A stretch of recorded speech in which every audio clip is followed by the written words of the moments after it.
आता बातमी पाहूयात मनोज जरांगेंच्या मागण्यांबाबतची। विखे पाटील लाड यांना मी मागण्या लिहून पाठवल्यात असं जरांगेंनी म्हटलंय।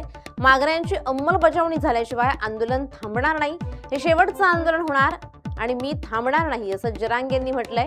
मराठ्यांनो सावध राहा, मुंबईची तारीख कधीही जाहीर होईल, वर्षावर जाणार कोण आणि आंदोलन करू देत नाही तेच मी बघतो असं म्हणत जरांगेंनी इशारा दिलाय। हो, लाडभाऊ येणार होते, सामंत साहेब येणार होते, विखे पाटील साहेब येणार होते। काहीतरी लेखाजोखा तपासणं चालू आहे त्यांचं, म्हणून ते आज 27 ला आले नाहीत।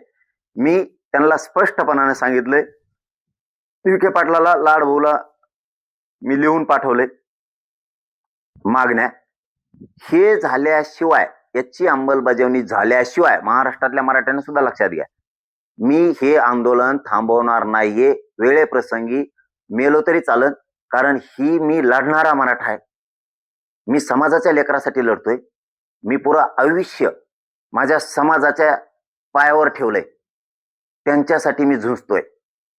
मग मराठ्यांनी सुद्धा मला लढू लागायचंय, मला त्रास देतात, मला झुंजू लागायचंय। मी थांबणार नाहीये, हे आंदोलन थांबणारच नाहीये। शेवटचं आंदोलन होणार आहे मराठ्यांच्या भविष्याचं, हे मी रात्री त्यांना सांगितलं। त्यांना सगळ्या मागण्या लिहून पाठवल्यात। 58 लाख नोंदीचे कुणबी प्रमाणपत्र दिल्याशिवाय आंदोलन थांबणार नाही।